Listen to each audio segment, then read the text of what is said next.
ekkert mál. Við bara... Þetta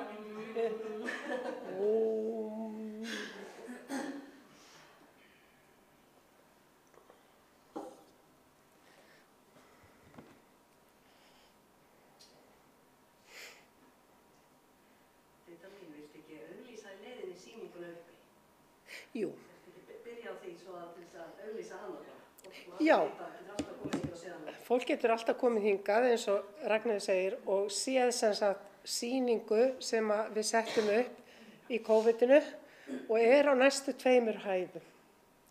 Og sem sagt þessar konur sem ég tel að hafi haft áhrif á Hannes Hafstein og baráttu hans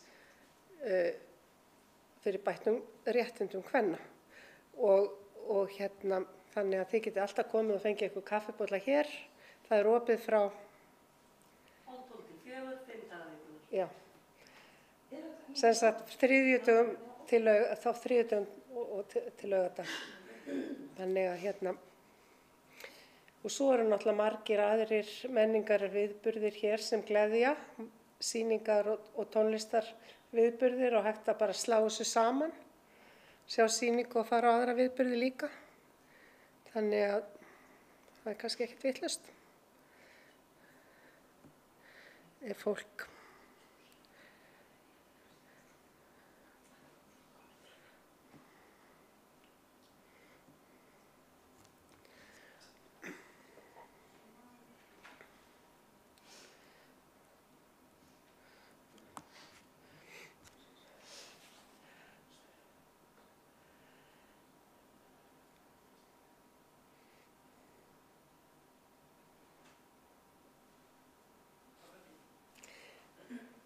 flott þá langar mér bara að bjóða ykkur aftur hjartalega velkomin hingað í Hannesarholtið til þess að hlusta á þetta litla erindi mitt. Þegar Ragnheiður kom á máli við mig í COVID og bað mig að setja upp sögusýningu í Hannesarholti, þá leist mér vel á að þróa hér verkefni sem gæti passað inn í þetta fallega og sögufræga hús sem Hannes og fjölskylda hans bjuggu í undir lok ævi hans. Og þetta bara hluti af sýningunni, þetta eitt af þeim skiltum sem eru hér uppi, svona bara til að sýna ykkur aðeins hvernig þetta lítur út. En þegar ég fór að skoða ævi hans og sögu, þá fannst mér áhugavert að sjá að hann var frá unga aldri staddur í hringiðu íslenskrar kvennasögu. Hann bókstaflega staddur þar sem hlutirnir voru að gerast í grasrótinni. Þar var fjölbreyttur hópur kvenna að berjast fyrir úrbótum eða stofna félög og skóla konum til hagsbóta. Og þar sem að Ragnheiður bókmenntakona, stökk hún á vagninn og samþykkti verkefnið. Í fyrstu þá höfðum við hugsað okkur sem sagt að þetta yrði svona einhvers konar sýning Hannes og móður hans, en svo þróaðist þetta yfir í fleiri konur sem við tókum þarna inn. Hannes Hafstein svo sannarlega hluti af þessari sögu, en frekar en að segja hans sögu beint, varpar hún ljós á þessar konur sem voru að breyta þjóðfélagi með hagsmuni kvenna að leiðarljósi. Saga hans og þeirra ein órofa heild.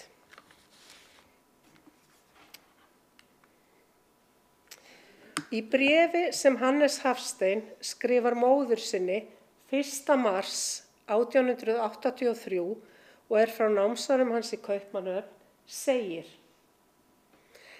Það hefur verið fjörugt í vetur hér meðal landa, Íslendingafélag mjög vel sótt og fyrirlestrar umræður miklar öll möguleg og ómöguleg mál.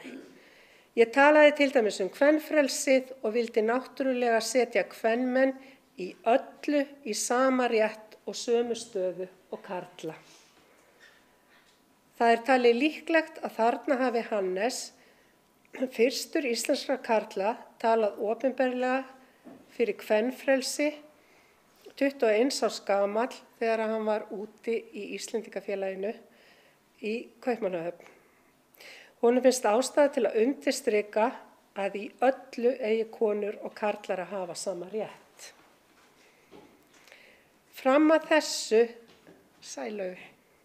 Fram að þessu hafði verkaskipting milli kynjanna verið nokkuð skýr og var það svo sem áfram en breytingar voru í deiglunni. Karlar sáu flest sem snerað opinberum málum utan heimilis og í anda Lúthers var staða konunnar inn á heimilinu en hann hélt því fram að eiginkona ætti að sitja jafnföst á heimili og nagli í vegg. En hvað var það sem breytti hugmyndum ungs námsmanns frá Íslandi og fékk hann til að lýsa yfir jafnrétti öllum til handa í bréfi til móður sinnar og svo með áframhaldandi baráttu fyrir jöfnum rétti karla og kvenna síðar á lífsleiðinni, þá með Bríeti Bjarnhéðinsdóttur sem sinn aðal bandamann. Sennilega kemur tvennt til. Annars vegar kynni Hannesar að stefnum og straumum í kvenréttindamálum á námsárunum í Kaupmannahöfn og hins vegar svo staðreynd að ævi hans var vörðuð sterkum konum sem tóku þátt í breytingum á samfélagsgerðinni eins og við kynnumst hér á eftir. Ég langar með að sýna ykkur mynd af Hannesi og fjölskyldans og þið sjáið kvennafansinn.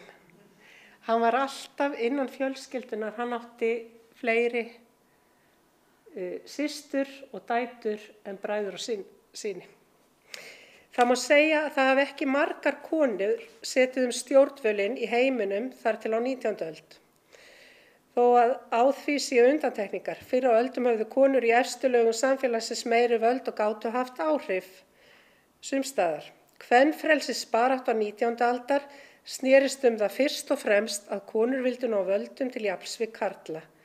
Nýjar og fjölmennar stéttir borgara og verkafólks voru að koma fram. Konur vildu sinn hluta af þeim réttindum sem karlmenn höfðu öðlast. Á námsárum sínum í Kaupmannahöfn, þar sem Hannes lagði stund á lög, en hann var stundum latur að læra þau og sótti í að yrkja, þá kynntist hann þessum straumum. Georg Brandes, sá mikli hugsuður Norðurlanda, var persónulegu vinur Hannesar, þó talsverður aldursmunur væri á þeim, Brandes var eldri, og þeir skiptust á bréfum sín á milli. Hannes kynntist líka dönsku þýðingunni á Kúgun kvenna eftir John Stuart Mill. Hann vissi því vel hvaða breytingar mætti vænta á alþjóðasviðinu. En Hannes var alltaf framsýnn hvað varðaði tengsl Íslands við umheiminn og taldi að ekki væri hægt að þrífast á landinu án góðra samskipta við önnur lönd. En snúum okkur nú að konunum sem Hannes sá frá barnæsku að voru að þoka málum í átt að jafnrétti og betri þjóðfélagsstöðu konum til handa. Þó breytingar í þessum málum hafa aðalega komið úr efri lögum samfélagsins var það ekki einhlítt. Þessar konur sýndu ýmsum störfum sem áttu það sameiginlegt að bæta rétt kvenna á Íslandi. Og tökum það fyrir fyrstu konuna.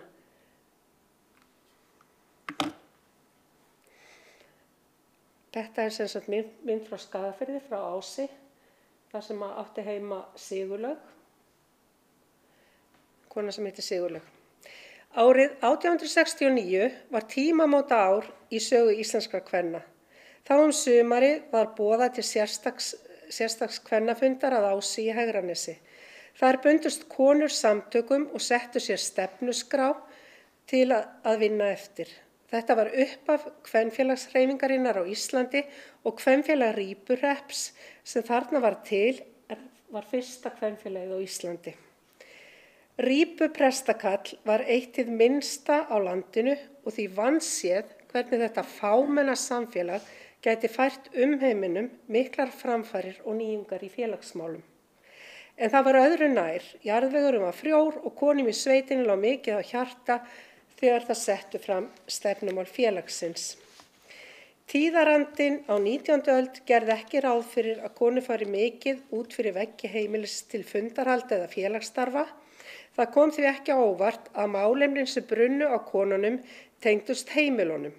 Þeim var tíðrætt allt laut að hreinlæti og reglu innandyra og vonuðust til að með félaginu gæti það stutt hvor aðra til betri verka.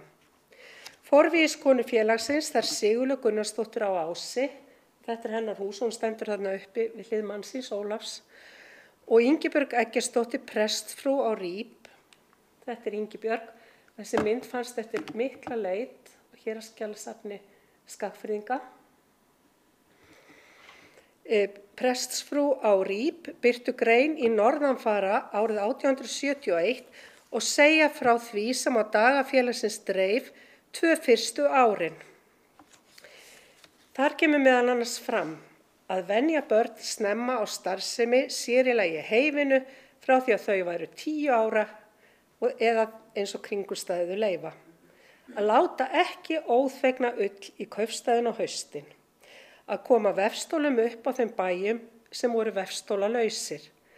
Að hver kona komi með verk sem hún hefur unnið svo hægt væri að læra af henni. Að kenna börnum að skrifa og reikna. Að láta koma upp matjurtagörðum, að stofna sjóð til að kaupa vinnuvélar. Þetta var svona sem brann á þessum konum, það sem brann á þessum konum aðalega. Sama ár og þessi grein birtist, eftir það stöllur kom Hannes Hafstein 10 ára gamall til náms hjá Jónasi Björnssyni, presti á Ríp og eiginmanni Ingibjargar. Hannes dvaldi þó ekki lengi hjá þeim hjónum því presturinn drukknaði á afmælisdegi Hannesar 4. desember þetta ár og var því kennslunni sjálf hætt. Það má þó telja víst að Hannes hafi heyrt húsfreyjuna tala nýja kvenfélagið og fylgst með þeim málum sem efst voru á baugi í sveitinni.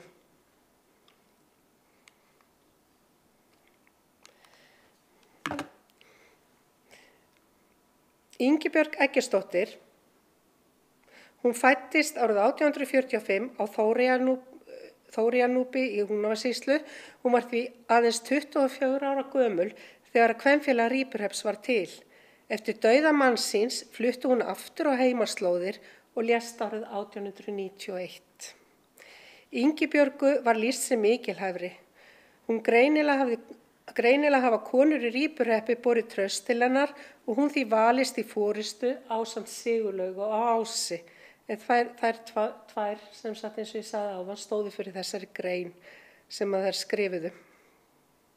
Eftir að Ingibjörg sneri tilbaka í Vestur-Húnavatnssýsluna sinnti hún áfram samfélagsmálum. Hún hjálpaði til dæmis Ólöfu frá Hlöðum, skáldkonu, að komast í ljósmóðurnám suður til Reykjavíkur. Ólöf var henni þakklát fyrir og orti minningaljóð Ingibjörgu. Og mér langar svolítið að lesa það hér vegna þess að mér finnst það svo skemmtilega tilfinningaríkt. Hvað ertu horfin og farin oss frá?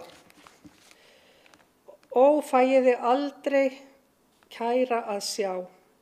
Þú kastaðir geislum minn æviveg á, ég elskaði ljósið sem skein þér af brá. Þú komst þegar gríma grúfði yfir mér og gleðin og hamingjan fylgdist með þér. Þú komst eins og geisli með líknandi ljós og lífgaðir anda minn deyjandi rós. Því þú varst svo hrein eins og himinsins ljós, við hljótum að meina og segja þitt hrós. Já, hrein varst og björt og svo guðlega góð, við geymum í hjörtum þinn minningaróð. Virkilega fallegt.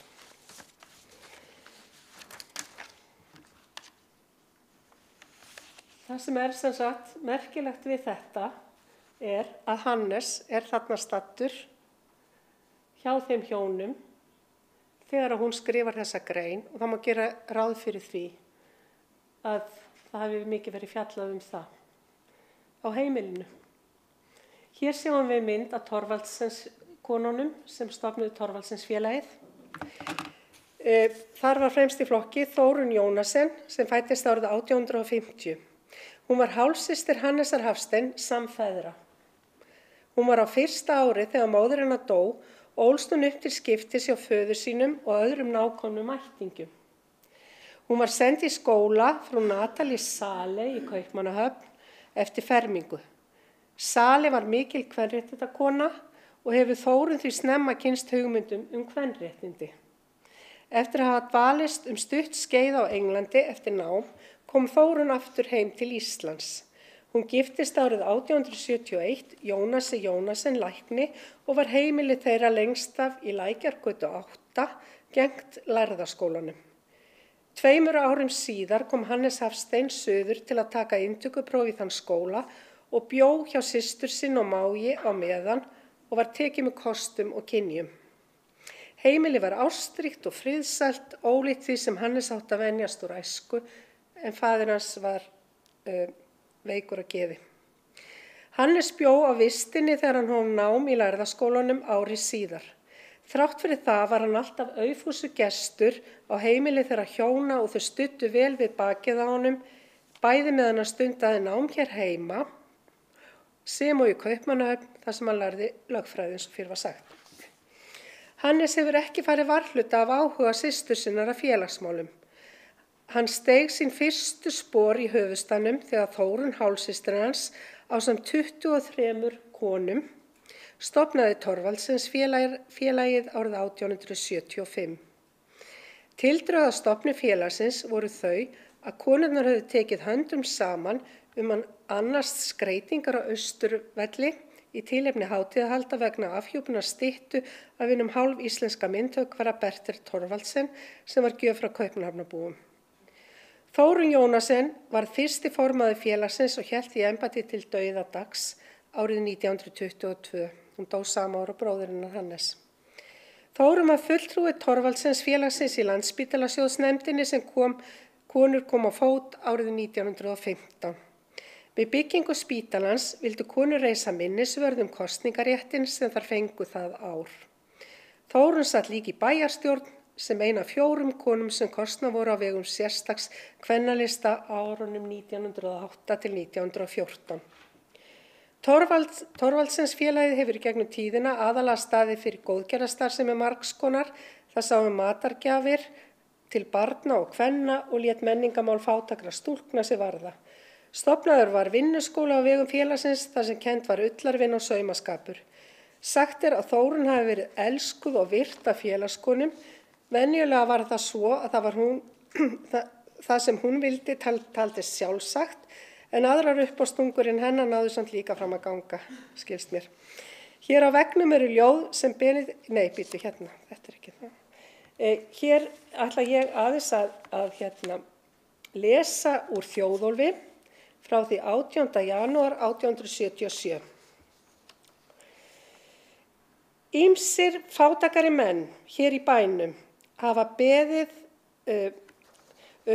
að það sé þakkað ýmsu höfðingjafólki bæjarins fyrir jólagjafir og aðrar velgjörðir. En það sem vér höfum ekki rúm fyrir allt þess konar og þar vér ætlum að slíkt fólk sem gefur ölmusu vilji ekki fá sérstakar þakkir. Flytjum við viðkomandi öllum þakkir fyrir.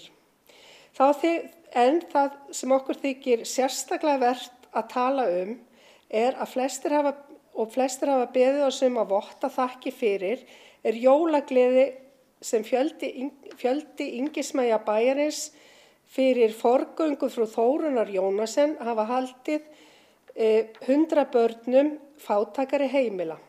Það var eitt kvöld milli jól og nýjárs og var skemmtun þessi haldin á sjúkrahúsinu með 2 stórum jólatrjám, fullum ljósa og jólagjafa handa börnunum. Þar var spilað og sungið fyrir börnin meðan þau léku sér eða dönsuðu. Allt þar til Kvöldúlfur tók að sigra hina smáu. Þannig að hún fær þarna ein kredit fyrir.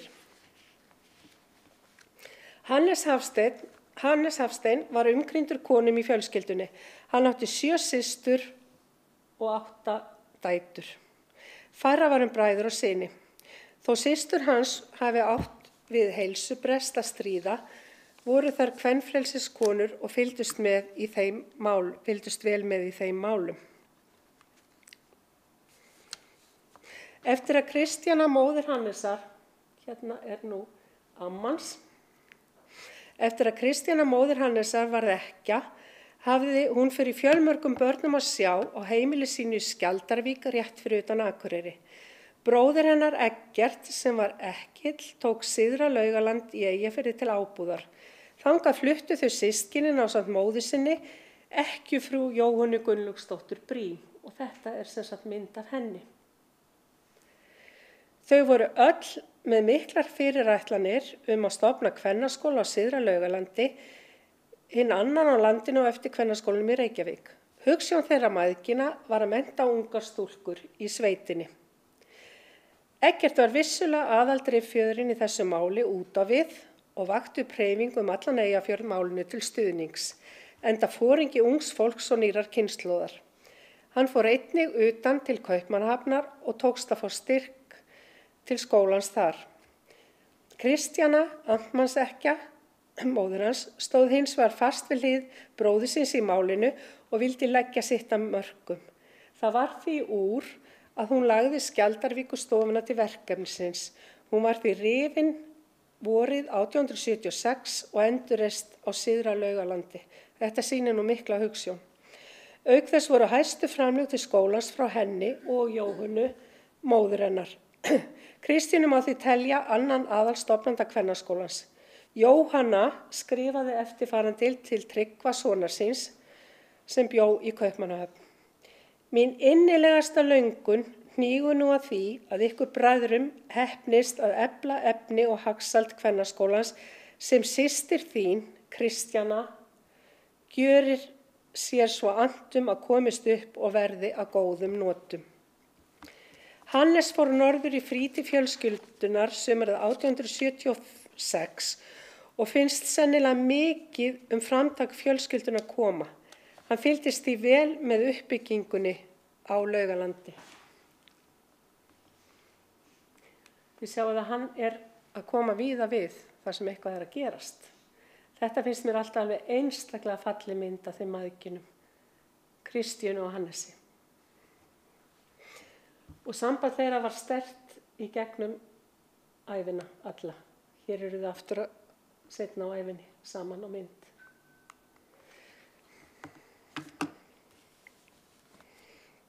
Kristjana Gunnarsdóttir, Hafstein, var alla tíð í miklum samskiptum við Hannes son sinn og lifði hún hann. Kristjana fæddist árið 1836 og dó 1927, þá 91 árs að aldri. Hún var þriðja eiginkona föður Hannesar, 24 árum yngri en hann. Sambúð þeirra var oft á tíðum erfið vegna andlegra veikinda eiginmannsins. Kristjana hafði einstakt jafnaðargeð og hélt hjónabandið út og varð ekki rétt fertugt. Samband hennar og Hannesar var fallegt og náið eins og vel má greina í bréfum sem fór þeim á milli. Hannes skrifaði henni hvar sem hann var staddur á lífsleiðinni. Þau eiga í góðu trúnaðarsambandi. Ekkert málefni er þeim óviðkomandi. Hann segir henni frá líðan sinni í náminu í Kaupmannahöfn og þar ber margt á góma. Hann lætur hann að vita hversu erfitt hann eigi með að einbeita sér að lögfræðináminu, lýsir pólitískum átökum og heimspekipælingum. Hvetur móður sína áfram þegar hún ferðast til Suður-Evrópu með Elínu, veika systur hans til heilsubótar, þó hún sé peningalítil og aðrir drægjur henni kjarkin. Þau voru hvors annars stuðningsmenn í lífinu. Það er alveg augljóst.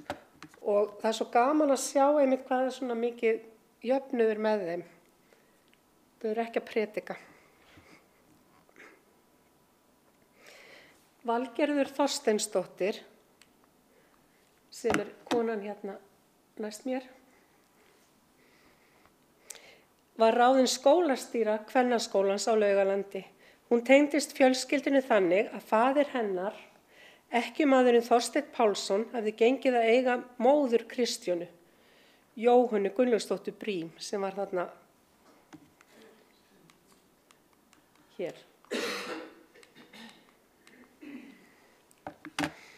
Voru þar Kristjana Valgerður því stjúpsystur. Valgerður var gáfuð kona og talin stjórnsöm og höfðu ávallt verið miklir kærleikar milli hennar og stjúpsyskinanna. Hún starfaði af eindrægni við skólan og samvinna við systkinin var hinn besta. Tilgangur skólans var að veita ungum stúlkum tilsögn og kunnáttu til munns og handa, eins og tíðkaðist þá að vera fær í öllu sem tengdist heimilinu og gera þær sem færasta til að gegna þeirri köllun og þeim skyldum sem staða lífsins af þeim heimtaði, eins og segir í stofnskrá skólans. Skólinn var fluttur til Akureyrar árið 1896 og starfaði þar í 10 ár en lognaðist út af 1906. Ragnheiður Stefánsdóttir Hafstein var eiginkona Hannesar. Hún var fædd árið 1871 og dó 1913 aðeins 42 ára að aldri. Hún var dóttir, þetta er svolítið flókið, annarra konu Péturs föður Hannesar en þau skildu. Sem sagt, þau tengjast þannig að á tímabili bjuggu sem sagt 2 fyrrverandi konur föður Hannesar á heimili Hannesar. Kona númer 2 og 3. Foreldrar Ragnheiðar voru ekki fylgjandi ráðahagnum í byrjun en létu til leiðast. Hannes var alla tíð ákaflega hrifinn af Ragnheiði og var hún hans besti vinur. Hann náði sér aldrei á strik eftir dauða hennar. Þau hjónin eignuðu saman 10 börn. Ragnheiður tók þátt í ýmsum störfum hinna ýmsu félaga. Hún var ein af stofnendum Thorvaldsens félagsins og stofnaði sjálf félagið Caritas fyrir einstæðar mæður. Hennar aðalstarf var þó umsjón stórs heimilis enda börnin mörg og talsvert gestakomur. Mig langar að lesa svona því við erum að tala fjölskyldunans Hannesar, að þá hér ljóð ömmu hans og mömmu sem hefur geymst í munnlegri geymt hjá fjölskyldunni. Það svo gaman að gleðja hana ömmu og brosa vörum hennar sjá, því amma mamma hennar mömmu og hún mamma það besta sem ég á. Fallegt. Þá nú komið að henni Bríet. Bríet Bjarnhéðinsdóttir fæddist árið 1856 að Haukagili í Vatnsdal en flutti ung í Vesturhóp, ólst þar upp elst systkina sem upp komust. Þegar Bríet var á fermingaraldri missti móðir hennar heilsuna og lá rúmföst árum saman. Það féll í hlut elstu stúlkunar að veita heimilinu forstöðu. Henni var því snemma ljóst misrétti kynjanna. 16 ára gömul skrifaði hún niður hugleiðingar sínar mismunin á möguleikum drengja og stúlkna. Þetta var stofnin að blaðagrein sem birtist í Fjallkonunni sumarið 1885 undir heitinu Nokkur orðum menntun og réttindi kvenna. Greinin var undirrituð Æsa en Bríet upplýsti síðar höfundinn. Þetta var fyrsta greinin sem birtist í íslensku blaði eftir konu misrétti kynjanna. Og mig langar að lesa aðeins úr þessar grein. Það að vísu erfitt fyrir stúlkur þær að komast áfram sem eru frábitnar búskap en vilja nema bóklega greinar til hlítar, meðan réttindi þeirra eru svo skorðuð að þær geta ekki fengið aðgang að almennum námsstofnunum og þau síður að embættum og atvinnuvegum þeim sem þó gætu átt eins bæði við hæfi kvenna sem karla og meðan þannig komið í veg fyrir að þær geti nokkur sinni haft verulegt gagn að námi sínu, en það einmitt þessi grein sem þarf að lagfæringa við og við vonum að menn verði innan skamms tíma komnir svo langt áleiðis að þeir sjáu hvar hnekkir og hvað í framförum almennings að meira en helmingur hans taki engan þátt í málefnum þeim sem snerta gagn hans og hagsmuni. Sjáu hvað þetta beitt hjá henni. Veturinn 1877 til 1878 þá sótti Bríet Kvennaskólana Laugalandi í Eyjafirði, þannig hún tengist þar inn líka. Hún giftist Valdimari Ásmundssyni, ritstjóra blaðsins Fjallkonunnar árið 1888 og þau stofnuðu heimili að Þingólfsstræti í Reykjavík. Tókst góð vinátta með henni og nágranna hennar Hannesi Hafstein, enda leigði hún í 1 ár hjá móður Hannesar í Þingólfsstrætinu. Og þau urðu trúnaðarvinir og samherjar í kvenréttindamálum. Þau lögðu saman á árarnar kosningarétt til handa konum 1915 þegar Hannes var á Alþingi en engin kona var þar enn. Í lok desember 1887 hélt Bríet Bjarnhéðinsdóttir opinbera fyrirlestur fyrir fullu húsi, fyrst kvenna. Engin skipuleg hreyfing var að baki. Greinilegt að Bríet hafði kynnt sér bók John Stuart Mills kún kvenna sem kom út í Englandi 1869 og Georg Brandes þýddi yfir á dönsku því hún vitnaði í þá báða í fyrirlestrinum. Hún fjallaði það sem hún þekkti best, uppeldi og menntunarleysi kvenna almennt og launakjör vinnukvenna sérstaklega og sagði að hugsunarhátturinn þyrfti að breytast. Bríet Bjarnhéðinsdóttir kom víða við í baráttu sinni fyrir bættum hag kvenna. Hún stofnaði og ritstýrði Kvennablaðinu, átti frumkvæði að stofnun Kvenréttindafélags Íslands, Verkakvennafélaginu Framsókn, Lestrafélagi kvenna í Reykjavík sem var hér til húsa tíma. Hún var kosin í bæjarstjórn konur buðust sérstakan kvennalista í Reykjavík árið 1908. Þar kom listinn inn 4 konum og fékk 20% atkvæða. Engin ein kona hafði eins mikil áhrif á samfélagið á þessum tíma á sviði stjórnmála, atvinnulífs, menntunar og menningar og hún. Mig langar svolítið að lesa fyrir ykkur af því að þau Bríet og Hannes unnu saman að því að koma á bæði 1911 réttindum kvenna á við karla bæði hvað varðaði nám og embætti og svo kosningaréttinum 1915. Bríet sagði: Dálítið húrra fyrir okkur Hannesi Hafstein, skrifar hún í bréfi til Laufeyjar dóttur sinnar í kjölfar lagasetningar sem Hannes náði í gegn á Alþingi 1911 jafnrétti til náms og embætta sem mun hafa verið einsdæm í heiminum á þeim tíma. Mér sem átti upptekin, sagði Bríet, og fékk Hannes til að flytja það og hann sem gerði það svona vel. Þannig að þarna sjáum við hvernig samvinnan hefur komið markmiðunum áleiðis. Og við heilsum glaðar framtíðinni þar sem karlar og konur vinna í bróðerni að öllum landsmálum, bæði á heimilum og á Alþingi, sagði Bríet Bjarnhéðinsdóttir í ræðu í tilefni af því að kosningaréttur kvenna til Alþingis var í Höfn 19. júní 1915. Það var einmitt þetta sem einkenndi vináttu Bríetar og Hannesar. Þau þökkuðu hvort öðru opinberlega fyrir samvinnuna.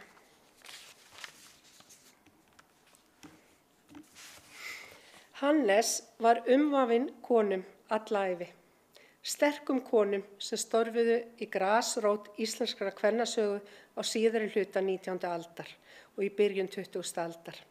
Hann var sjálfur áhorfandi og oft þátttakandi í þeirri breytingu sem varð á högum kvenna á hans tíð.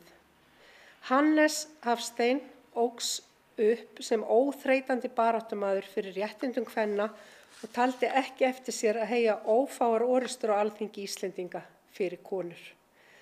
Afrakstur þeirra baráttu skilaði konum auknum réttindum til náms og námsstyrkja, til embætta og til þess að taka þátt í opinberum kosningum, svo eitthvað sé nefnt. Það liggur beint við að álykta að hugur hans og hjarta hafi mótast frá blautu barnsbeini að samvistum við þessar sterku konur, þessar sem ég hef nefnt hér og sennilega fleiri, sem færðu honum sannfæringarkraft og baráttuvilja til að ryðja konum braut til fullrar þátttöku á öllum sviðum íslensks samfélags. Nú langar mig aðeins að lesa upp úr Alþingis tíðindum. Þetta sem sagt ræða sem að Hannes flutti út af málinu 1911 réttindi kvenna á við karla til embætta og náms. Hann segir þar: Ég ímynda mér að þótt nefnd yrði skipuð í þessu máli, þá fyndi hún enga vegi til að hindra að embættismenn getur sýkst eða forfallast. Þarna hann að fjalla það að það sé í rauninni engin sérstakur munur á því hvort að við kjósum konur eða kalla. Kallar geta alveg sýkst eins og konur. Ef menn á annað borð eru hlynntir hugsunin í frumvarpinu, þá finnst mér nefnd óþörf, því að sumir vildu setja málið í nefnd. Hér engar millileiðir að ræða. Hann var mjög ákveðinn. Jafnrétti eða ekki jafnrétti, við segjum nei eða já. Séu menn jafnréttisheimildinni ósamþykir, þá best að frella bara frumvarpið strax. Mér fannst mótbára hins háttvirta annars þingmanns Suður Múlasýslu fremur létt á metunum. Að liggja á sæng ekki nándar nær eins hættulegt eins og margir sjúkdómar sem karlmenn fá engu síður en konur. Karlmenn geta engu síður en konur á ýmsan hátt orðið frá verki og yfirleitt efast ég að karlmenn séu almennt hraustari, úthaldsbetri eða þrautseigari heldur en hraustar konur. Kvenfólkið finnur það sjálft hvort það getur gegnt þeim embættum sem þær sækja og sækir ekki eftir því sem á móti eðli þeirra af megni. Eftirtektarvert að kvenmenn sem fengið hafa allvel launaðar stöður við opinberar stofnanir hér á landi, til dæmis Landssímann, hafa allar sótt lausn eða þær hafa gifst, segir hann. Ef meta skal til hverra embætta konur eru síst fallnar hér á landi, þá eru það ekki sýslumannsembættin, heldur sum héraðslæknaembættin. Það stendur sjaldnast á mjög miklu þótt ekki náist í sýslumanns í skjótu bragði, en læknarnir þurfa ætíð strax að geta brugðist við, oft mikið undir því komið að þeir séu allra ferða færir þótt færð sé ill og fjöllin brött. En, hann hann svolítið diplomatískur, hann gefur svona smá tilbaka, en svo segir hann, þó hafa yfirsetukonur geta þjónað örðugum umdæmum svo vel að karlmenn munu tæpast gera betur og ef kona svo hraust að burðum að hún getur rækt svo erfitt starf, því mun hún þá ekki geta þjónað öðrum embættum. Hvers vegna mega yfirleitt ekki þær konur sem að öllu leitur eins starfsafar og karlmenn hafa sömu rétt til starfans eins og þeir. Hér ég ætla að enda þessu. Helst hefði ég búist við því, segir hann, að kirkjunamenn kynnu hafa eitthvað á móti þessu vegna trúarbragðanna, en ég hef ekki getað fundið að það komi í bá við neitt í kirkjulögum vorum að kvenfólk hafi prestlega þjónustu. Í öðrum löndum, sérstaklega í Norður-Ameríku, það altítt að konur taki prestvígslu og ég hef heyrt í Noregi sé nú búist við að kona sem kanteól frá Háskólanum í Kristjaníu komist í klerklega stöðu. Mér virðist ástæðulaust að skipa nefnd. Það eina sem nefnd kynni að geta gert væri að bæta eitthvað orðalag frumvarpsins við efninu en ekki annað að gera en að segja já eða nei. Kannski mættu bara stjórnmálamenn samtímans aðeins hugsa þetta kom ekki öll í nefnd. Í öllu falli það víst að þessi lög myndi gera gagn með því að draga úr óánægju kvenna út af réttarstöðu þeirra í þjóðfélaginu og þannig gera þjóðfélagslífið ánægjulegra og betra. Og mér finnst svolítið gaman að enda á þessari ótrúlega fallegu mynd af Hannesi og systur hans Guðrúnu Jóhönnu sem dó nú bara þarna svona kannski cirka ári síðar. Þarna leiðast þau saman. Og það mér finnst að segja svolítið mikið hann, að hann var tilbúinn að leiða konurnar í sínu lífi svolítið í gegnum lífið og takast á saman konur og kallar. Það finnst mér svona lýsa þessu bara, þessi mynd lýsir ansi vel hans lífslaupið þannig. Takk fyrir þetta.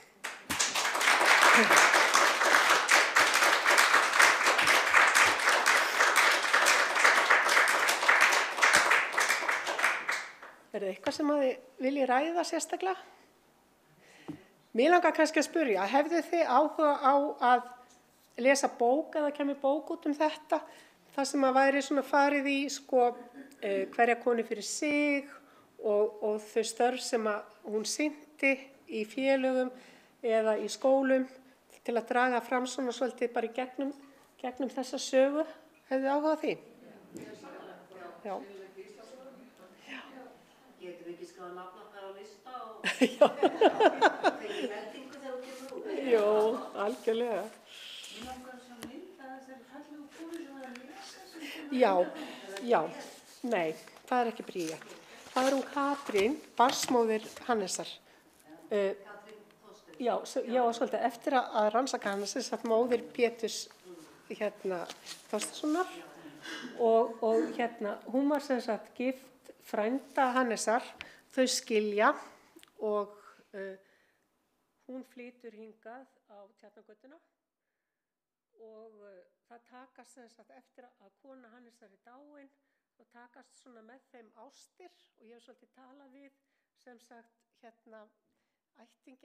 ættingja hennar og þeim finnst hún ekki hafa notið sannmælis sem sagt í fyrir skrifum.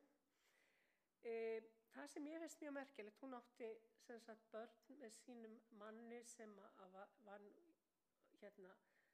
út í Viðey og þau voru mjög vel stæð en hún kýs að skilja við þann mann og mér skilst á ættingjunum að það hafi verið því hann hafi verið ofbeldisfullur og mér finnst það bara svolítið mikið hugrekki að skilja þegar að þér er misboðið og á þessum tíma hefur það ekki verið auðvelt og hún hefur örugglega verið líka mikið á milli tannanna fólki vegna þess að það hefur ekki talist kannski alveg eðlilegt að gera það. Þannig að ég þarf bara að rannsaka það aðeins betur. Já.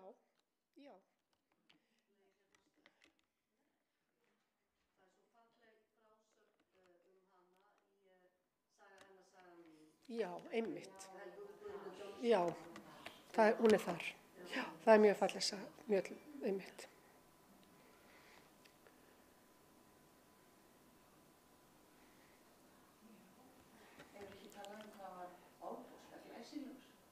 Jú, og til dæmis þegar maður les til dæmis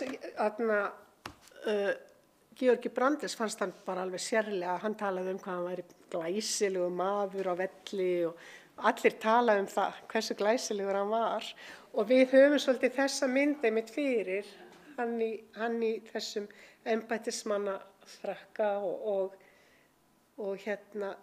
jafnvel bara á hesti með kónginum eða gegna embættiserindum, en svo er þessi hin hlið á honum sem er svo að hann studdi konur og mér finnst það svolítið skemmtilegt og merkilegt að sjá það að hann var nákvæmlega á þessum stöðum þegar hlutinni voru að gerast. Hann var í Skagafirði þegar hún var að skrifa í blaðið eða sem sagt nýbúin að því. Hann var í Reykjavík hjá hálfsystur sinni þegar hún var að stofna Thorvaldsinsfélagið.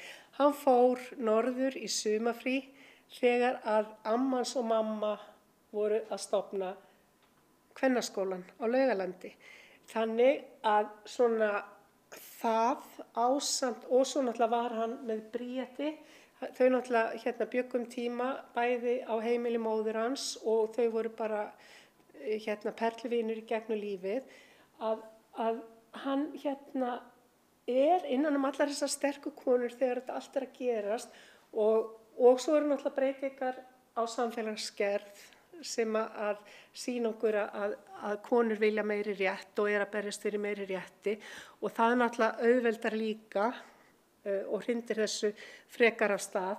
En mér finnst bara mjög gaman að gera bara svona sjá og mér finnst mjög líklegt að þessar konur hafi, að honum hafi bara hreinlega þótt að bara eðlilegt, að konur hefði eitthvað að segja og þær fengju sömu réttindi, við sjáum það líka og heyrum það í þessu frumvarpi og þessum frumvarpi 1911, að hann bara já eða nei og konur eiga bara að vera jafnrétthafar körlum. Hvað finnst ykkur það? Hefur einhver skoðun á honum? Nei, það já. Já, Ég vil líka bara hafa í hlið sem að manni finnst ekki það verið flaggað. nei. Það er svo merkilegt. Þess vegna held ég að sé verð að skrifa meira þetta og því að það fyrir. Já, Afsakið hvað ég er svo kveður, sko, fyrirgefið. Ég held nefnilega að sko, ég horfði aðeins í eigin barn, þegar ég er 25 ára gammal bókmyndafræðingur og mjög hneyksluð á skólabræðum mínum sem voru að sko fjölnismenn var sko, eins og það var ekki nóg að spá þess að kalla.